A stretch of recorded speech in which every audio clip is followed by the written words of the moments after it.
Այն ինչ դու տեսել ես ու պատմել մյուսներին, իմ աչքով ես տեսել։ Բանն է, ես սովոր չեմ պարզապես հերոստախցիկի առջև խոսելը շատ դժվար է։ Բոլորիս առողջություն եւ ամենակարևորը եւ հաջողություն բոլորիս։ Ես ուրախ որը ուրախ սկիզբ ունի, ուրախ վերջ էլ ունենա անպայման։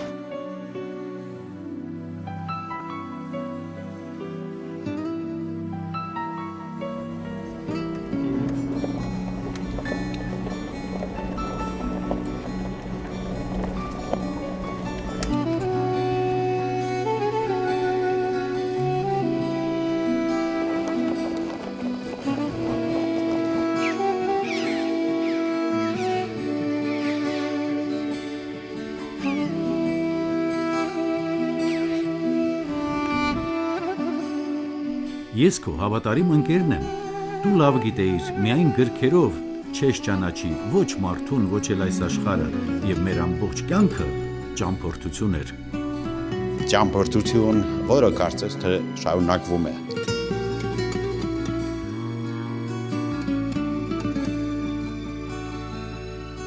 Յուրաքանչյուրիս կյանքում լինում է շրջան, որ հանդիպում ենք ինչ-որ մեկին, ով գալիս է կարևոր առաքելությամբ, որ փոխելու է մեր հետագա ապրած կյանքը եւ դառնալու է այն կարևոր մարդկանցից մեկը, ով մեզ մղելու է դեպի առաջ։ Սերգո Երիցյանը իմ կյանքում հենց այդ օրինակն էր։ Երբ որ համալսարան էի ընդունվել, կիսվեցի պարոն Երիցյանի հետ, որ քաղաքին ընդհանրապես ծանոթ չեմ։ Ես ապանից եմ։ Պարոն Երիցյանը դրան լուծում էր գտել ու որոշել էր, որ քաղաքում որ անկյունից եթե իրան ինչ-որ բան պետք լինի, ես պիտի դա անեմ, ու կապ չունի, որ ես կգտնեմ տեղը կկորեմ, թե չէ։ Առաջին տեղը, որ ինձ պարոն Երիցյանը ուղարկել է, դա եղել է Իսահակյանի գրադարանը։ Դասի ժամին երկար տանջանքների արդյունքում գրադարանը գտնում եմ ու կարողանում եմ պարոն Երիցյանի առաջադրանքը կատարեմ։ Այնքան բավականություն ստացա ինձ, որ կամաց ես պարոն Երիցյանի սպասելիքները կարողանում էի արդարացնել։ Պարոն Երիցյանը անգամ Ամերիկայի Միացյալ Նահանգներում գտնվելու ժամանակահատվածում երբեք չէր մոռանում իր ուսանողներին ու երբեք չէր մոռանում, որ իր ուսանողները պետք է շարունակեն սովորել, ուսում ստանալ։ Այդ հեռավորության վրա ինքը միշտ ուղարկում էր մեզ միջոցառումների հրավերներ, հղումներ, զանգում էր, պայմանավորվում էր մեզ համար, որ մենք գնանք մասնակցենք ու պարտադրում էր մեզ պարտադիր գրել նյութեր, ուղարկել իրեն, ինքն էլ էր խմբագրում, որպեսզի մնացած խմբագիրները Սերգո Երիցյանի ուսանողներին ուղղելու տեղ չունենային։ Մոսկվայում ես դեռ քեզ հետ չէի, երևի սպասում էի, երբ ես աշխարհի գիտելիքներն ամբարած վերադառնալու Հայաստան ու միանգամից մուտք գործելու հեռուստատեսության կախարդական աշխարհը։ Հա, դա միանգամից եղավ։ Ինքս էլ չէի սպասում։ Սերգոն նաև սկիզբ է, որտեղ Սերգոն Հայաստանում առաջի բարձրագույն կրթություն ունեցող հեռուստաժուրնալիստ է։ Մինչև այսօր էլ Հայաստանում հեռուստատեսություններում հարյուրավոր ժուրնալիստներ են աշխատում, բայց չեմ կարծում, որ դրանց մեջ հեռուստատեսային կրթություն ունեցող ժուրնալիստ լինի։ Սա շատ կարևոր բան է միջից։ Որտեղ հեռուստաժուրնալիստիկան ավելի շատ գեղարվեստական մտածողություն է, քան հրապարակախոսային։ Դա առումով սկզբունքորեն են տարբերում է մամուլից։ Եվ Սերգոն հեռուստատեսության մեջ այդ հոգեբանությունը ինչ որ չափով մտցրեց։ Ճիշտ է, ընտրեց մի այնպիսի բնագավառ, որը կարծես թե գեղարվեստական մտածողության հետ գործ չունի, գնալ մարդկանց կարծիքը հարցնել, բայց դա արեց մեծագույն բարեխոսությամբ ու սիրով։ Մեր հեռուստատեսության պատմության մեջ կարծես թե եղքում արեց եւ առաջին անգամ եթեր բերեց հասարակ ժողովրդի կարծիքը։ Մենք լրագրության տեսության մեջ ասում ենք մարդը փողոցից, այսինքն չկազմակերպված լսարան բերեց հեռուստաէկրան, որը հնարավորություն տվեց իսկապես եթեր հեռարձակել ազատ, անկաշկանդ, չմկրատված խոսքը։ Իսկապես մենք շատ տարբեր ենք, շատ։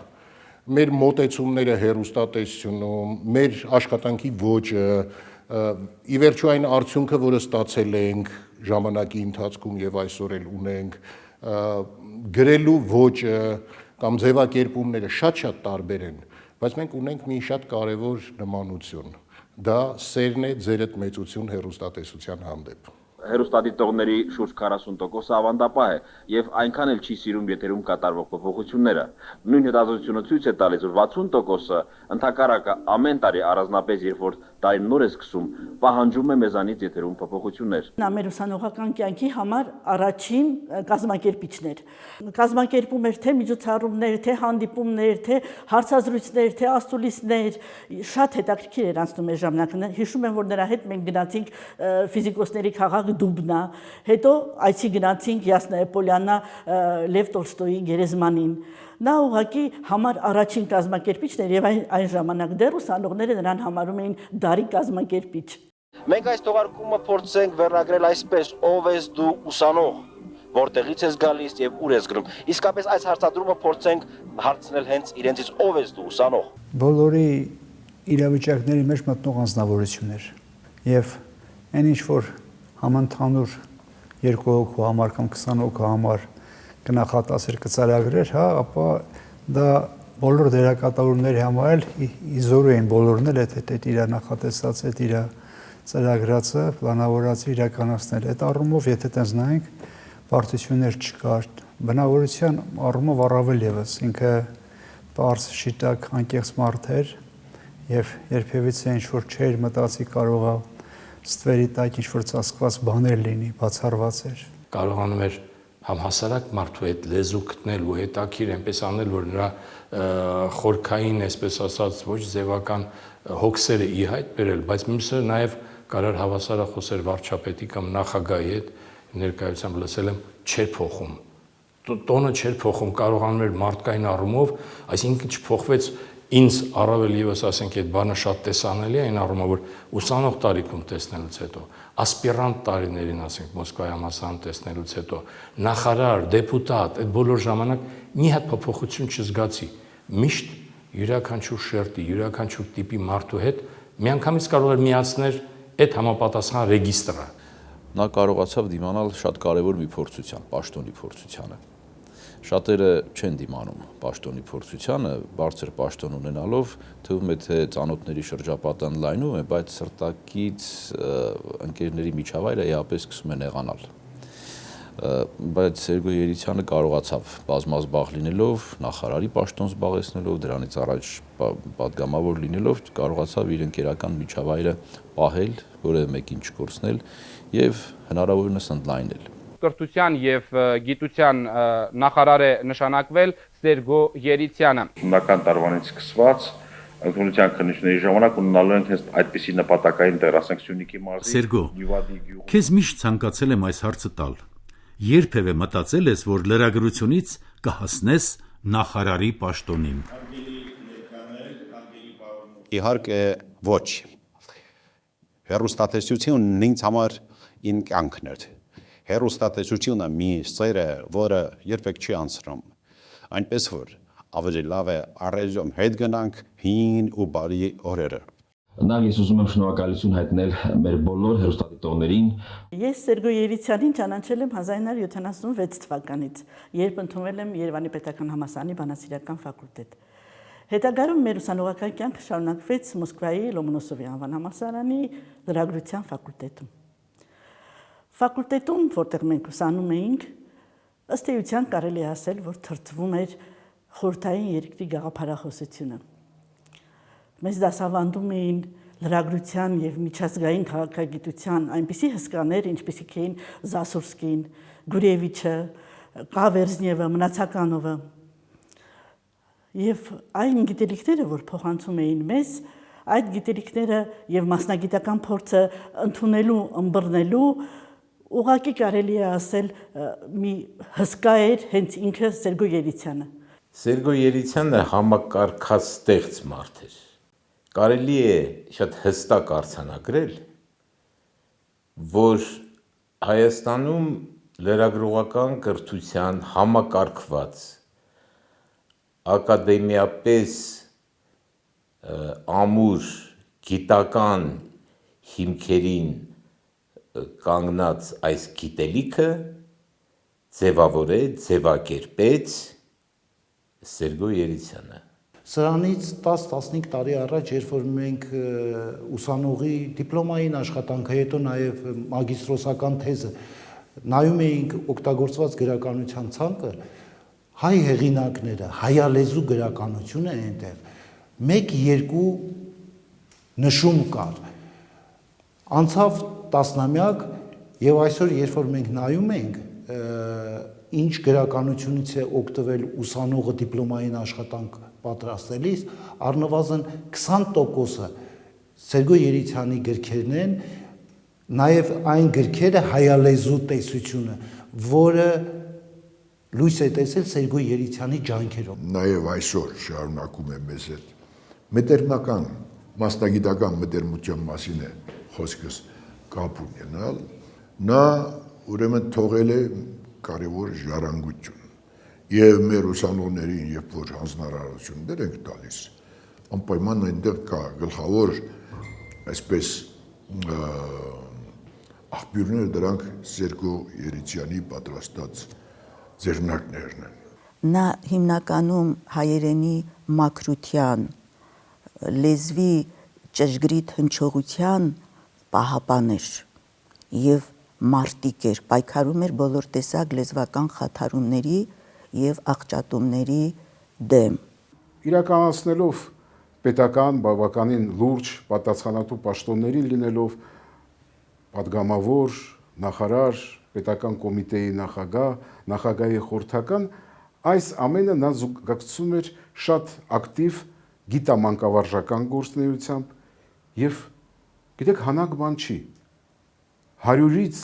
ավելի գրքերի հեղինակ եւ համահեղինակ,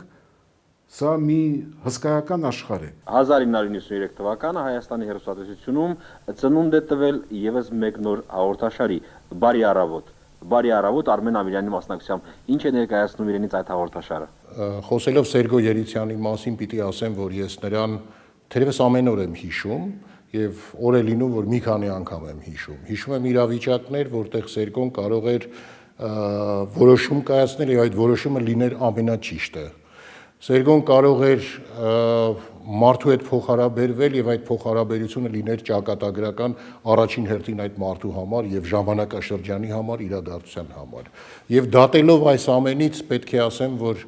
այո, թերևս կան անփոխարինելի մարդիկ եւ այդ մարդկանցից մեկը հենց Սերգո Երիցյանն էր։ Այս գյուղը 1000 տարեկան է։ Բնակիչներն ասում են, իրենց գյուղում առաջին անգամ են քաղաքից եկած կարևոր մարդ տեսնում։ Բայց ահա դու բարևում ես այս մարդկանց եւ միանգամից բոլորին թվում է, թե դու իրենց յուրայինն ես, որ քեզ ճանաչել են միշտ։ Դա ինչ գաղտնիք է։ Ոչ մի գաղտնիք չկա։ Ուղղակի պետք է սիրել եւ որ պակաս կարևոր չէ լսել մարդկանց։ Լսել նշանակում է հարգել դիմացինին, նրա հոգստով ապրել, զգալ տալ, որ այն ինչ հետաքրքրում է իրեն, քեզ էլ է հետաքրքրում։ Եթե գաղտնիք կա, դա է գաղտնիքը։ Բարի օր, Աստծո բարին իմ աղբերս։ Ես ինչ գործ եք անում։ Այգի եմ տնկում, հավողի այգի եմ տնկում։ Բոլորիս սպասված հյուրն էր։ Շաբաթվա, եթե չեմ սխալվում, շաբթի օրերն էր, հա։ Ինչևից է, ամենայնպես բոլորն էլ անապեր սպասում էին այդ ժամը, երբ Սերգո Երիցյանը իր թիմով այցելելու է իրենց եւ բազմաշերտ հանրությունը ան մեկը դառնում էր նաեւ այդ հաղորդման ոչ միայն ունկնդիր շատ-շատեր նաեւ մասնակից։ Հեռուստառադիոպետկոմի երկրորդ հարկում, այսօրվա ռադիոյի շենքի երկրորդ հարկում կար մի վահանակ, որտեղ փակցվում էին յուրաքանչյուր շաբաթվա լավագույն հաղորդումների անվանումները։ Ես պետք է ասեմ, որ Կարծիք հաղորդաշարը այդ վահանակից ուղղակի չէր իջնում։ Ես հաճախ էի զրուցում նրա հետ։ Զրուցում էինք զանազան թեմաներով։ Եվ ես զգում էի, ինչպես էր Սերգոն համատեղում արտաքուստ իրարամերժ կամ կարծես հակոտնյա սկզբունքներ։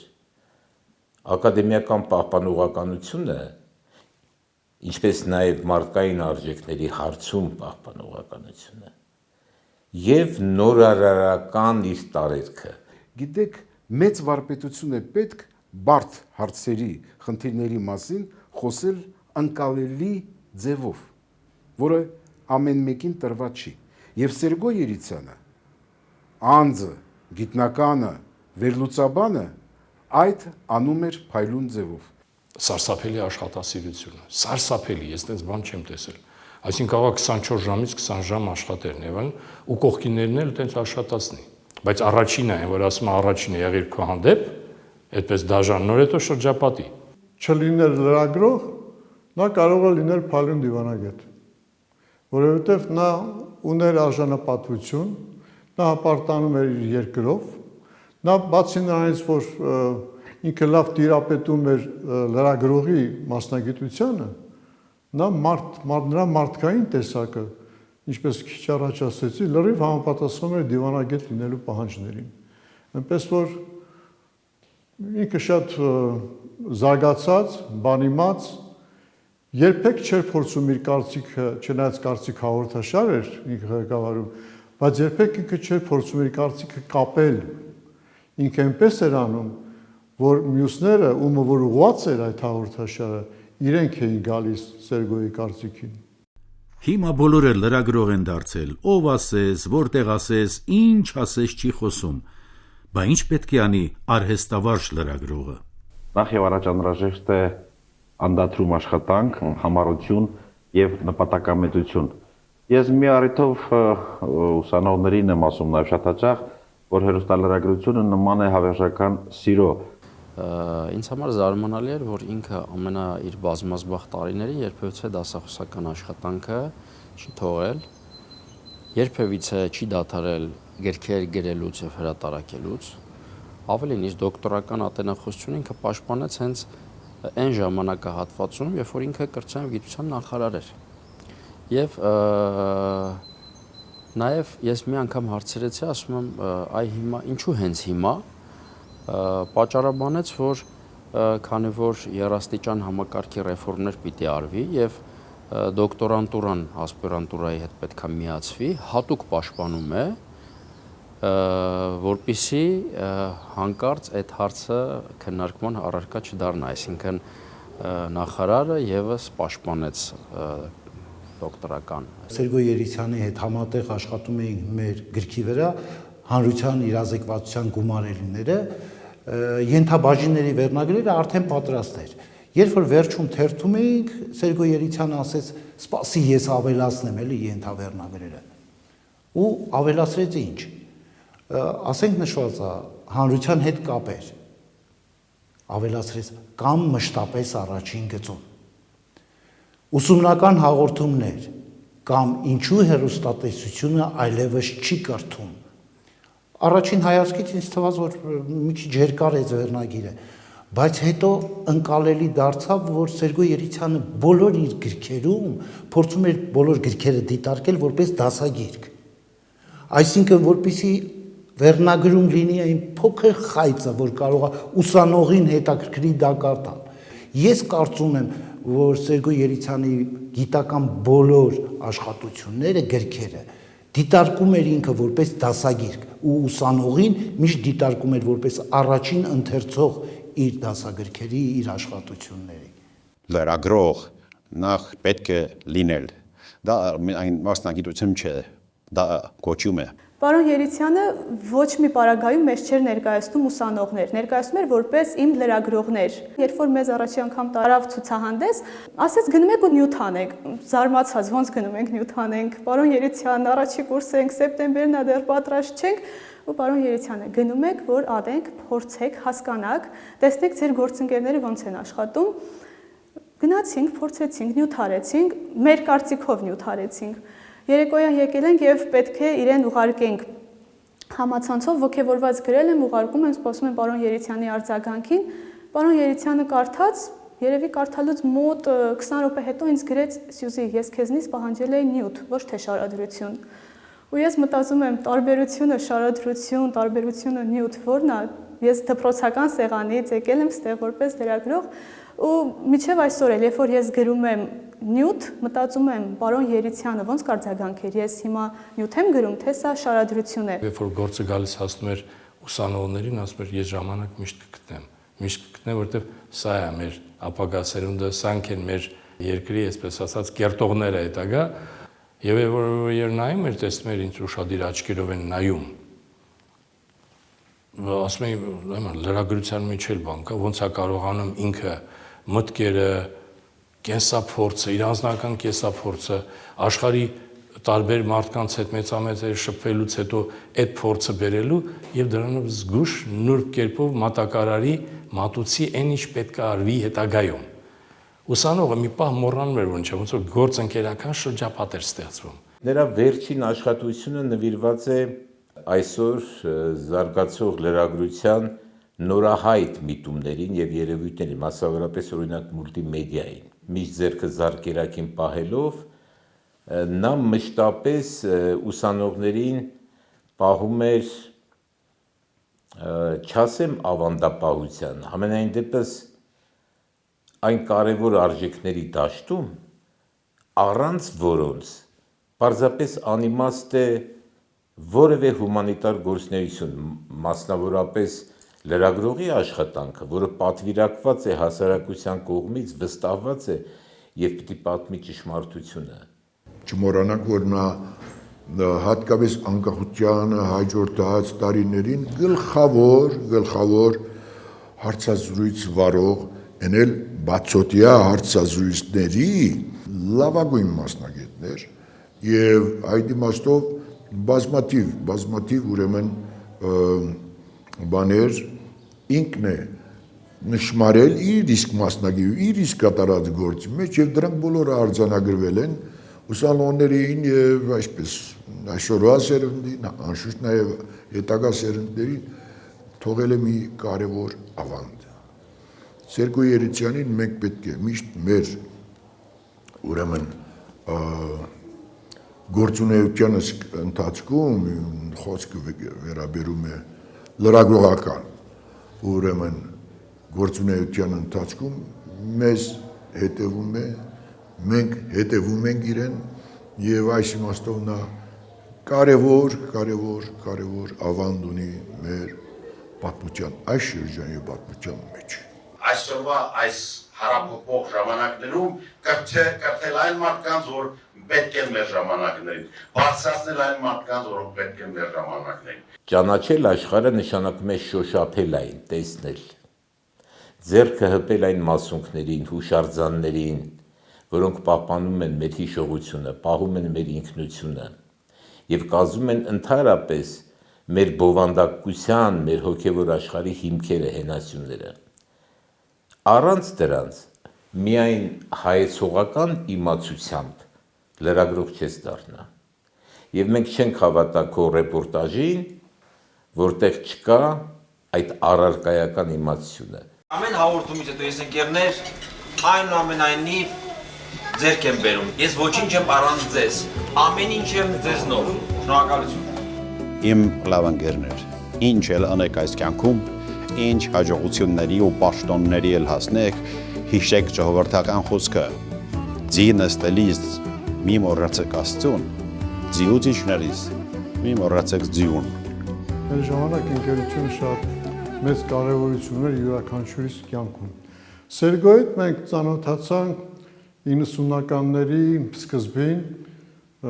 անկախություն ձեռքբերուց հետո Հայաստանի Հանրապետության, երբ որ Սերգոն նոր առաջի քայլերն էր անում քաղաքականության մեջ, պիտի ընտրվեր ազգային ժողովի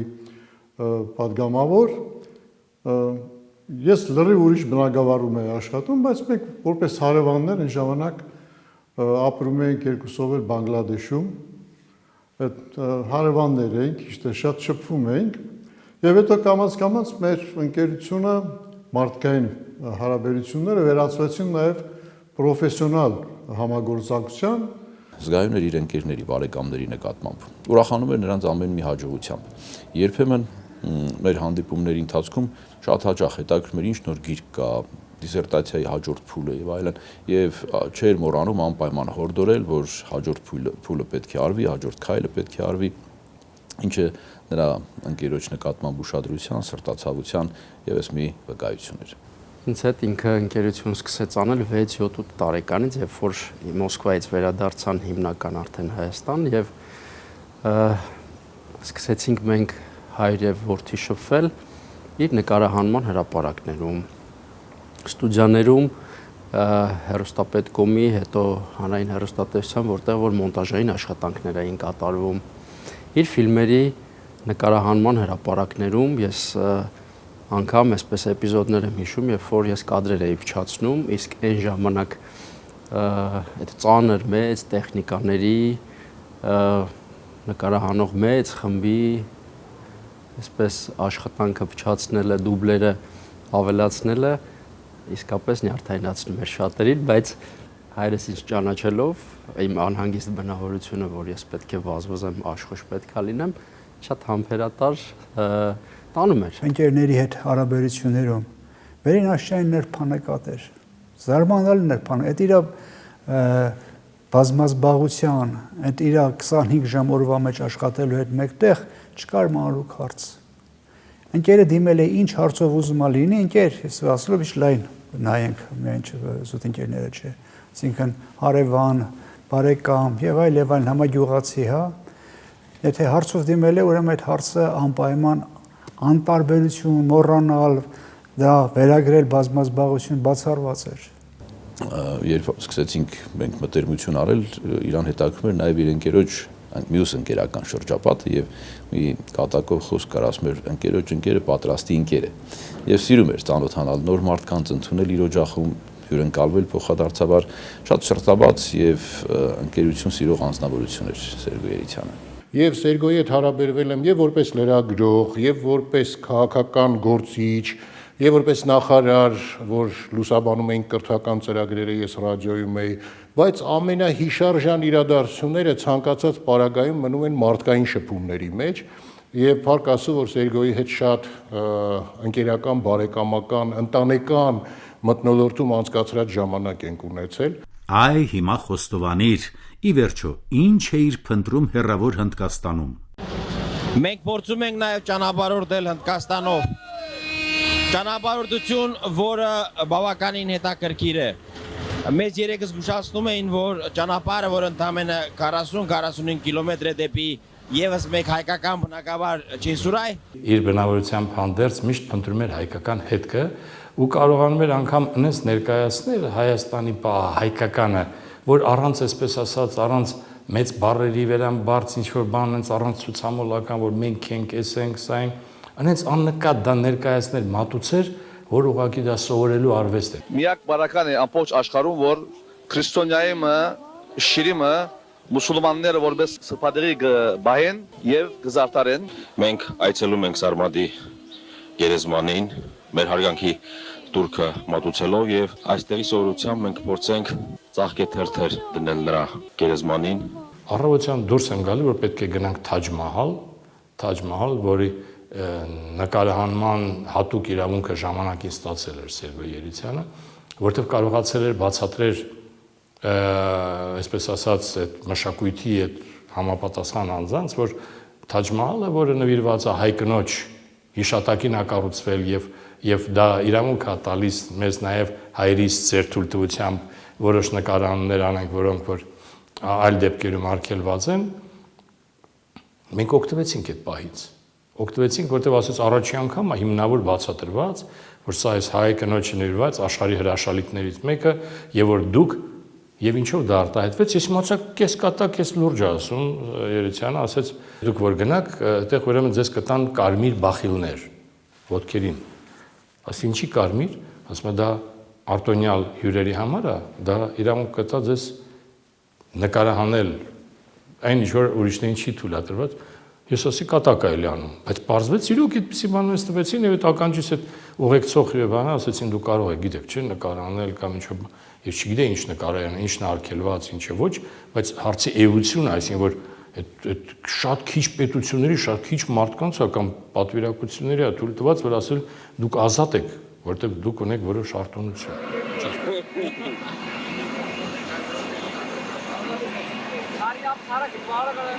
Այսպիսի տեսարաններ դելի ոչ միայն դելի փողոցներում կարելի է հաճախակի հանդիպել, օծահմանները փորձում են այս ձևով վաստակել, այս ձևով վաստակում են եւ նաեւ մարդկանց փորձում են հաղորդակից դարձնել այս հրաշալի կենդանիների, այս հրաշալի սողունների աշխարհին։ Ինչու նաև Չինաստան։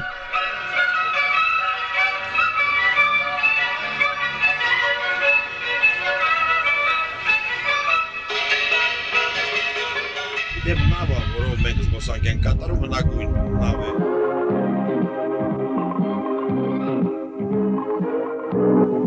Բարև ձեզ Սերգեյ Երիցյան եւ Կարծիք հաղորդաշարի ստեղծագործական խումբը ձեզ ողջունում են Չինաստանից։ Այո, ինչպես դուք արդեն նկատեցիք, մենք գտնվում ենք չինական մեծ պարիսպի վրա։ 2013 թվական ես Սերգեյ Երիցյանը եւ մեր կանայք գնացինք չինական Պարիզ, Սերգոն մի քանի անգամ եղել էր արդեն։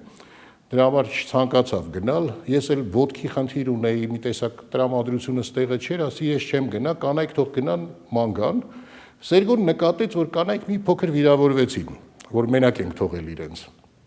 Հիմա ներքևում նստած Սերգոն իր բնավորությանը համաձայն մտածում է, թե ինչ անել սիրաշահելու համար կանանց։ Գնաց հուշանվերների մեջ փնտրեց, 2 հատ ոսկե մեդալ գտավ։ Չինական Պարիսպը ամբողջությամբ հաղթահարելու համար ոսկե մեդալ։ Ասեց, բայց սա քիչ է։ Մի հատ սեղան գտավ, այդ սեղանի վրա ինչ կար, առավ եւ սեղան բացեց, խմիչքով, ուտելիքներով, քաղցրավենիքով։ Հետո նայեց, ասեց, սա էլ է քիչ։ Մարդիկ են պետք, բազմություն է պետք։ Մեկ էլ հենց այդ պահի, երբ որ կանայք վերադառնում էին արդեն, այդ պահին մի հատ ավտոբուս կանգնեց եւ ավտոբուսից դուրս եկան չինացիների խումբ, երևի մի 80 հոգի։ Բոլորին հրավիրեց այդ սեղանի շուրջ, ասեց մի խնդրանք ունեմ, հիմա փորձում ենք։ Այն երկու կինը, երբ որ մոտենում են, բոլորը ծափարում եք եւ գոռում եք բրավո, բրավիսիմո։ Մի քանի անգամ փորձ անելուց հետո, երբ մեր կանայք Կարինեն եւ Նանոն մոտեցան, չինացիները բոլորը ծափարում են, գոռում են բրավո, բրավիսիմո եւ Սերգոն ոսկե մեդալները կախում է պարանոցից։ Այսպիսին էր Սերգեյ Երիցյանը, այսպիսին է Սերգեյ Երիցյանը, որովհետև նա շարունակում է ներկա լինել մեր կյանքում։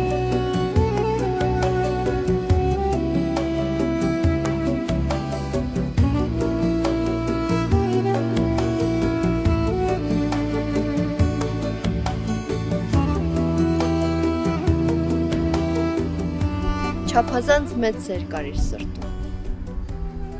Իր ամեն խոսքը եւ արարքը ոռոգված էին սիրով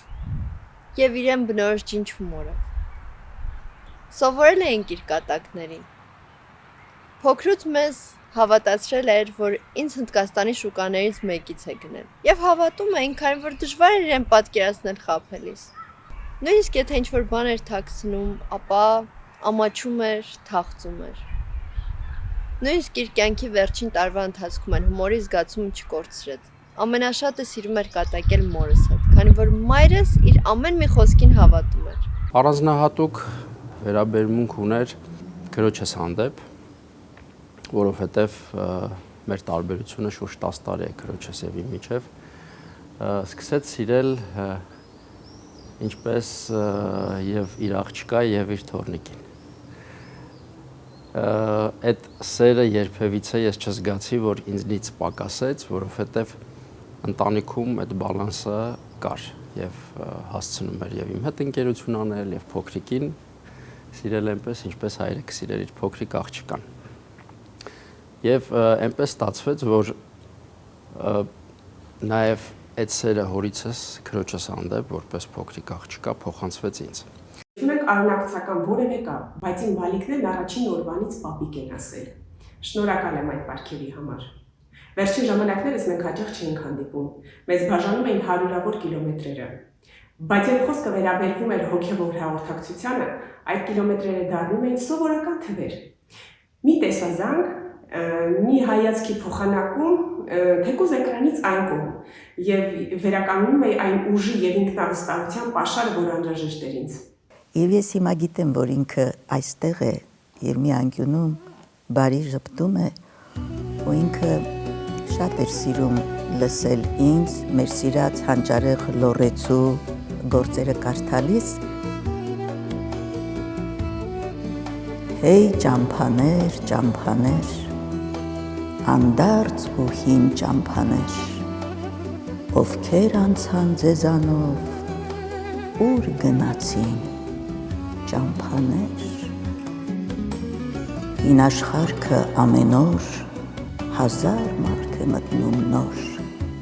հազար տարվան փորձն ու գործ սկսվում է ամեն օր։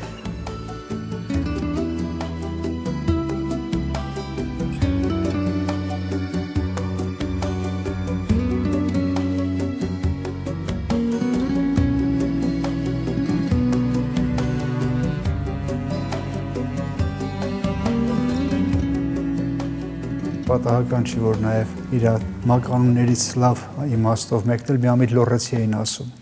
Անգամ ազգային ժողովում, երբ որ հարց ու պատասխաններ են լինում, ինքը ամբիոնի մոտ որ պետք է բարձրանար հարց ուղղեր կառավարությանը, հաջորդ օրը մամուլի մեջ միշտ այս ձև է, որ միամիտ լոռեցու հերթական հարցը այս ձևի բանով։ Մարդու համար ամենակարևոր ճանապարհն է դեպի տուն։ Իր արմատները սկսում է այստեղից։ Ծնվել եւ մեծացել է հենց այս տանը, որտեղ մենք գտնվում ենք եւ բնականաբար իր կապը հողի հետ շատ ամուր է եղել։ Ինձ պատմում էր, որ փոքր ժամանակ ունեցել է մոտ 200 նապաստակ։ Շատ սիրել է այդ կենթանական աշխարհը ու շատ կապված է եղել։ Ես հիշում եմ անգամ Երևանում փողոցային շներին կարող եմ մոտենալ սկսել սիրել։ Ինչ որ մի հատ շուն դուրը գար, կամ ասենք ինչ որ միտեղ գնայինք, մի հատ շուն լիներ հետաքրքիր, կամ կատու էր սիրում, մոտենալ սկսել շոյել, սիրել ու հետաքրքիրը որն է, որ երբ որ ես շուն բերեցի, որ պետքա ես պահեմ, բերեցի ես, բայց պահեց ինքը ու շատ կապված էին իրար հետ։ Այդ ժամով կերակրելը, այդ երեխու պես հոգ տանելը, երբ որ ես ջղայնանում էի այդ շունիկի հետ կապված, բարեխոսելը, որ դե լավ կենթանի այն չես, դենց կենթանների հետ վարվում, ես զգում էի, որ ես ինչքան հեռու եմ կենթանական աշխարհից, այս հողի, այսպես ասած, արմատներից եւ ինչքան ինքը մոտ է։ Մանկական նաև հիշողություններ ունեմ այս տան հետ կապված։ Հիմա ես որտեղ որ ես նստած եմ, իմ սիրելի սա ծառայում էր որպես բակի սեղան այն ժամանակ եւ ես շատ էի սիրում կարուսելի նման այս սեղանի վրա նստել եւ պտտվել։ Մուտքի մոտ իմ ուղիղ հետևում կար սև թթի ծառ։ Թութը պապայի տարերքն էր եւ ինքը այսպես Երևանում էլ որ խանութում սև թութեր տեսնում, անպայման պետք է առներ եւ մենք ընտանիքով այդ օրը սև սպիտակ թթի արարողությունը կար։ Այս ծառը շատ կապված էր այն առումով, որ երբ գար, ինքը պետք է եթե հասունացած էր, անպայման այս ծառի թութը ճաշակեր։ Եվ ինքը չէր համբերում, որ քաղեն բերեն, այս ճյուղերը այնտեղից քաշելով մոտեցնում էր, սկսում էր քաղել։ Ես առաջին անգամ իրենից եմ սովորել, որ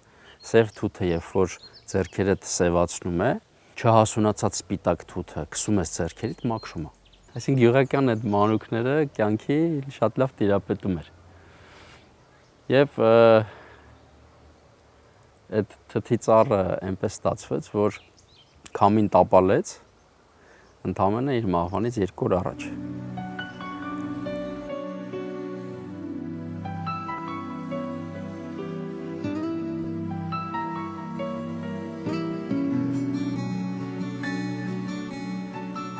Լորվա աշխարհը իր այս ճկնաղ բնությունը, իր այս եզակի բնությունը մարդկանց նաև որոշակի իր նկարագիրն է հաղորդել, եւ այդ նկարագիրը կրողներից մեկը Սերգո Երիցյանն էր։ Տաղանդավոր, հետաքրքիր մարդ, որի կյանքի ուղեկիցն եմ եղել վերջին 25 տարիների ընթացքում եւ ականատեսն եմ եղել այն աներկբա ուշադրության, որ նա ուներ այս ծորի նկատմամբ։ Ինքը որպեսզի քաջալերի ոգևորի նման մարդկանց, ասենք արտիստներին, արվեստագետներին, ասմունքողներին, մտավորականներին, ուրեմն ստեղծել էր պատվոգիր Թումանյանի հետնորդ անվանումով եւ նվիրում էր իրենց։ Ես եւս այդ պատվին արժանացա եւ իմ բազում պատվոգրերի եւ մրցանակների մեջ Թումանյանի հետնորդ պատվոգիրը իհարկե ունի իր ուրույն տեղը։ Այսպես տասնամյակներ անց Հայաստանում այսպես միասին հավաքվեցին Թումանյանի շառավիղները, հավաքվեցին, եղան Հովհաննես Թումանյանի ծննդավայրում, գնացին նրա հարազատ արահետներով ու ոտնահետքերով։ Նրա ջանքերով, նրա համառ աշխատանքի արդյունքում Հայաստանում հավաքվեցին Հովհաննես Թումանյանի ժառանգները։ Դա հեշտ չէր կազմակերպել եւ այդ ամեն ինչը էներգիա էր ուզում, աշխատանք էր ուզում, որը նա անմնացոր նվիրում անում էր ու դա իսկապես երևույթ էր։ Սերգոն շատ լավ կարողանում էր գնահատել մարդկանց եւ երբ լույս տեսավ ռուսերեն Զապիսկի դիպլոմատը հայ դիվանագետի մասին, Համազած Պարուսունյանի մասին, որ բավականի մեծ ամակներ ուներ թե սովետական միության թե Հայաստանի առջև նա ասաց որ հարկավոր է անպայման տպագրել եւ հայերեն եւ ինքը իր վրա վերցրեց եւ թարգմանությունը եւ խմբագրությունը եւ այդ գիրքը լույս տեսավ եւ բավականի այսպես հետաքրքրություն ունեցավ այդ գիրքը։ Հայտնի է, որ Ալավերդուն լոռեցիներն ասում են ձոր։ Երբ որ ուզում են ասել գնում են Ալավերդի, ասում են գնում ենք ձոր։ Եվ մեր ձորում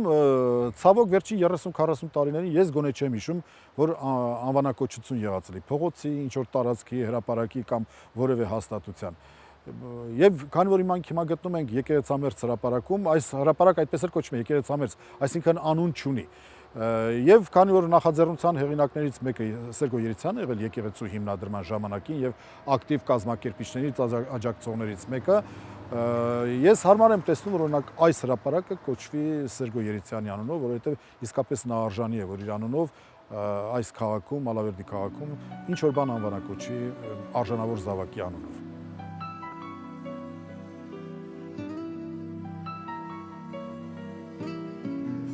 Ինչ հարցերի շուրջ էր կատարում իր ուսումնասիրությունները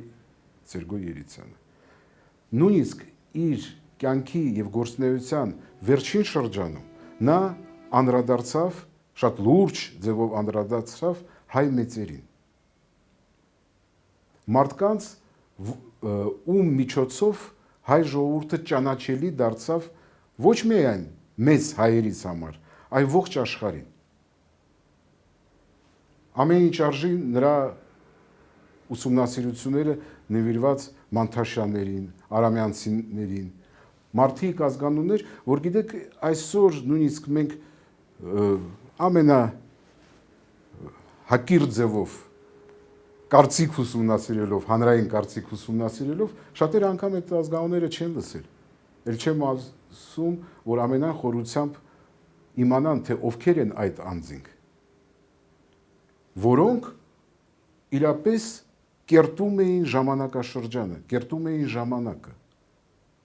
Եվ ես գիտեմ, որ անգամ նրանցից մեկի բավականին մոտ ժառանգը իր նախապապի մասին տեղեկություն չուներ։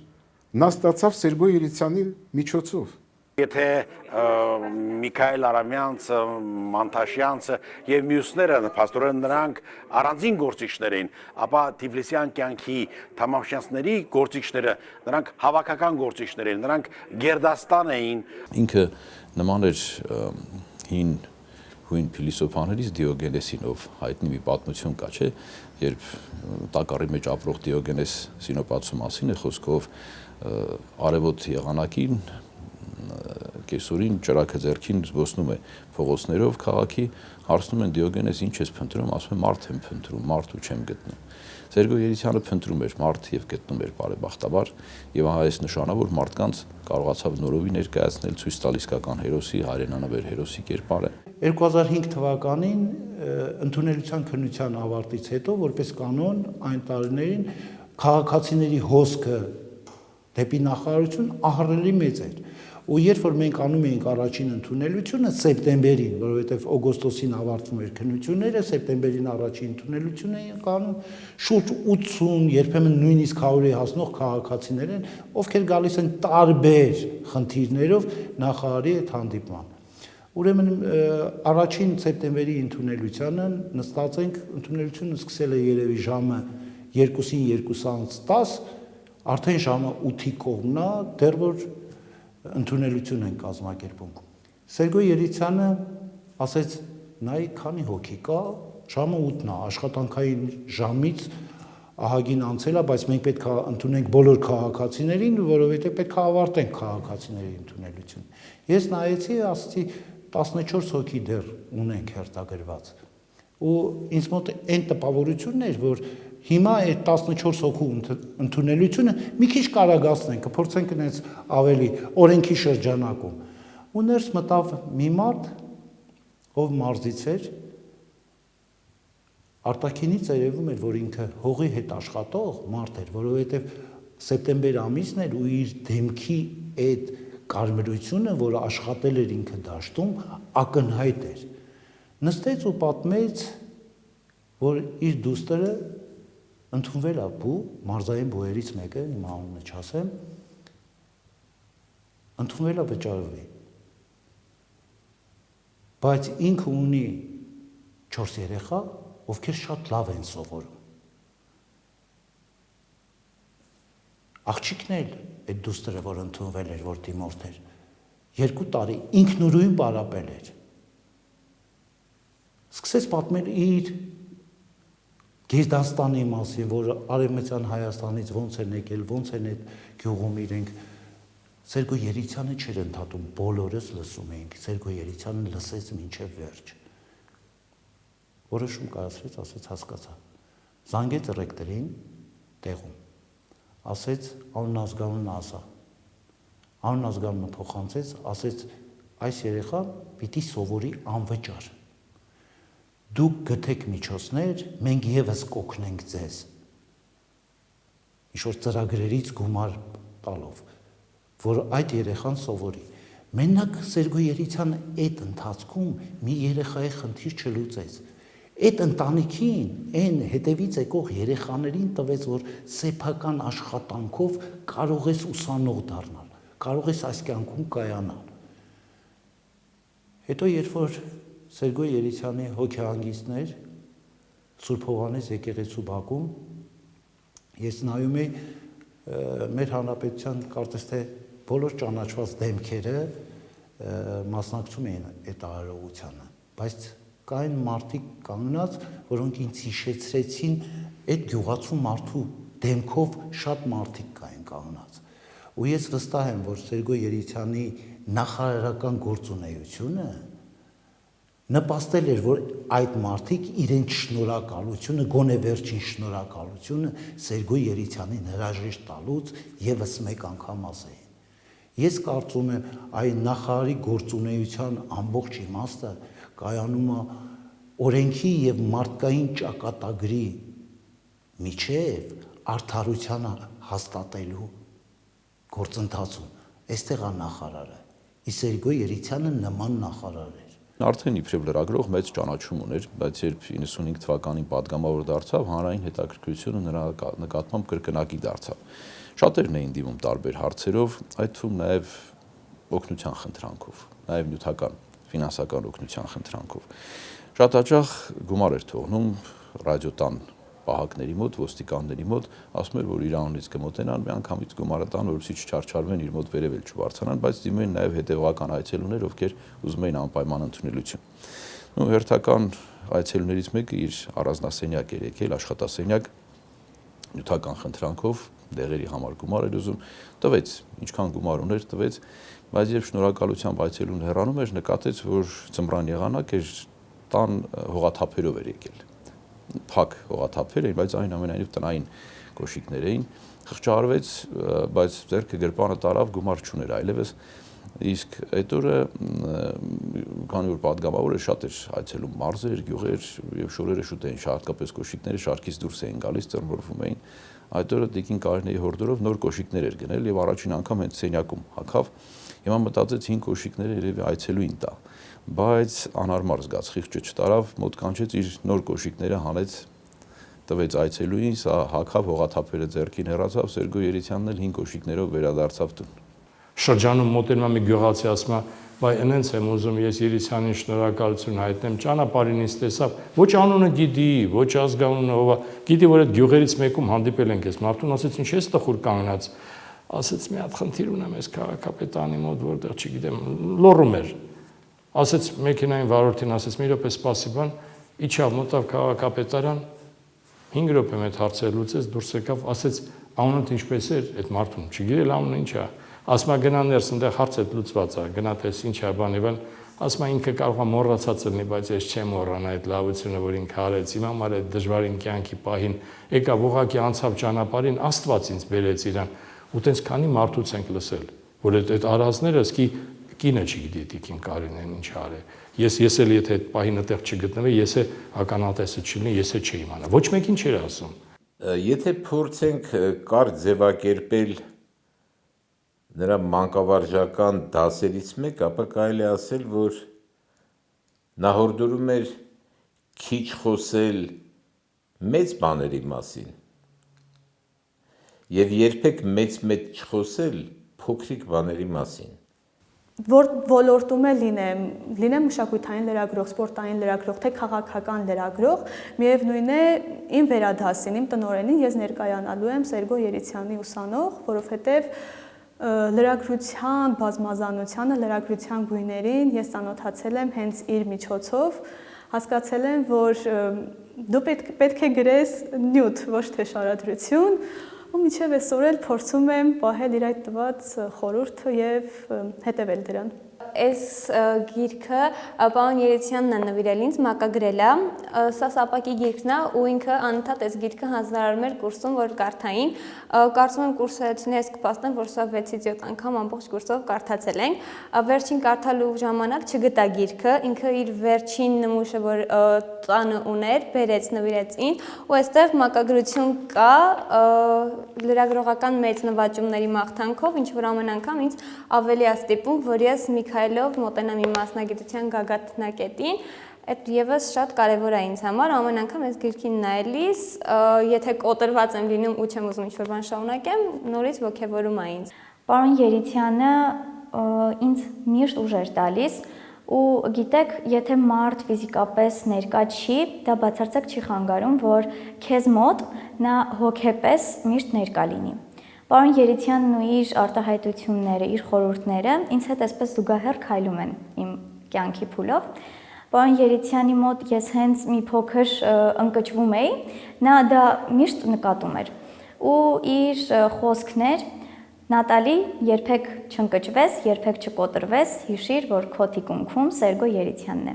Երևի թե այս արտահայտությամբ էլ ես մինչև այսօր շարունակում եմ իմ լրագրողական գործունեությունը։ Ինքը մարդ էր թե ընտանիքում, մարդ էր թե ընկերական շրջապատում, մարդ էր թե իր մասնագիտության մեջ, որտեղ նա իրոք շատ լավ ամուսին էր, շատ լավ հայր էր, շատ լավ պապիկ էր, շատ լավ ընկեր էր, շատ լավ լրագրող էր ու ես շատ եմ ափսոսում, որ շուտ հրաժեշտ տվեց մեզ, բայց շատ ուրախ եմ եւ հպարտանում եմ, որ Սերգոյպես ընկեր եմ ունեցել։ Հավերժի ճամփորդ դառնալուց առաջ ես իր կողքին էի, մոտավորապես մեկ շաբաթ 10 օր Միացյալ Նահանգներում էի եւ առիթ ունեցա մի քանի անգամ հանդիպելու Սերգոյին։ Սերգոն այսպես առաջարկեց մի գործ սկսել, գրել ամերիկահայ մամուլի պատմություն։ Ասեց միասին անենք, մենք երբեք միասին որևէ բան չենք գրել։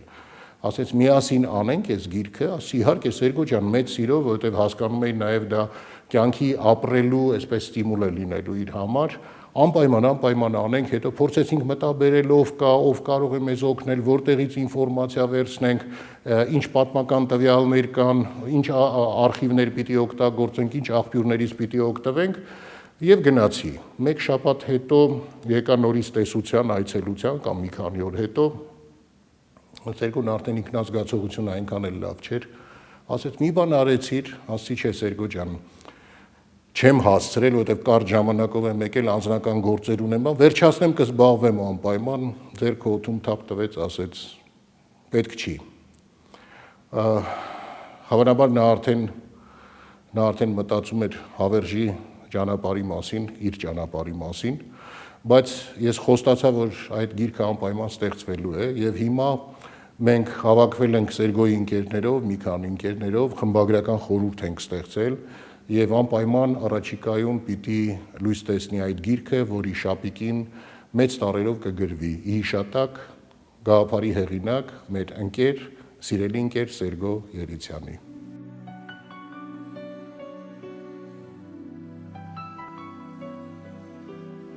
Որտեղ որ հայրս ուներ բարձրաձայնված կամ չբարձրաձայնված որոշում, այդտեղ մայրս իր կողքին էր։ Եվ հրեստատեսության ասպարեզում, եւ քաղաքական ասպարեզում, հետագայում կրթության ոլորտում,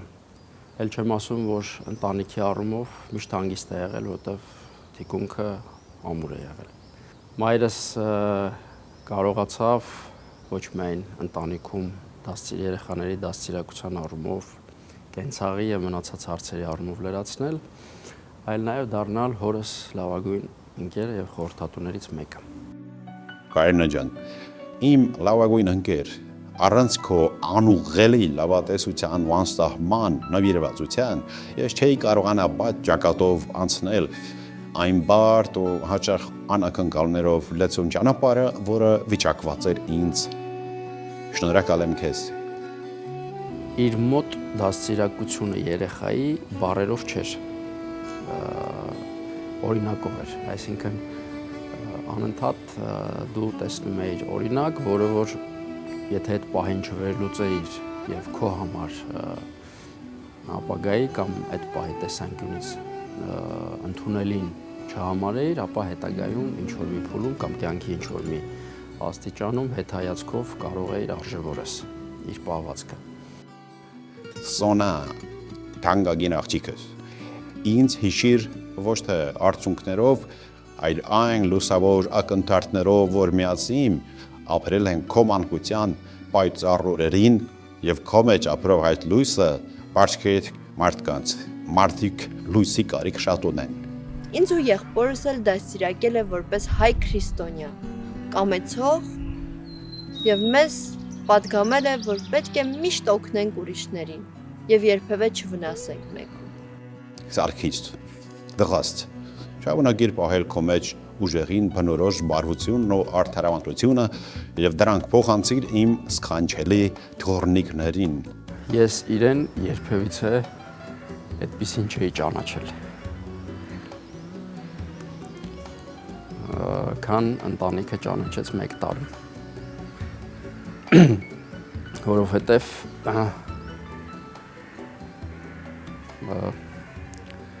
ճակատագրի այդ հատվածը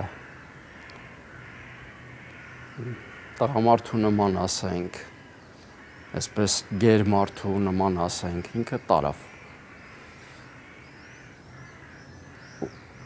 Ուժեղ տոկուն մարդու կերպար կերտեց եւ թողեց։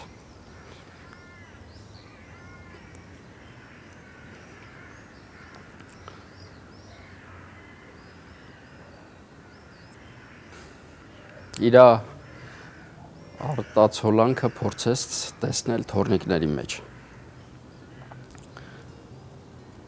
Այսպես շատ իր համար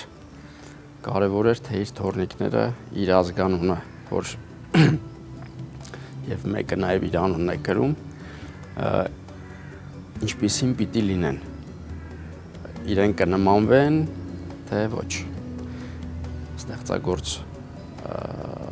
մարդիկ կլինեն, թե մի քիչ այլ։ Իր համար դա շատ կարևոր էր։ Այսպես մեծ խորը իմաստ էր տեսնում իր եւ իր թորների կապի մեջ։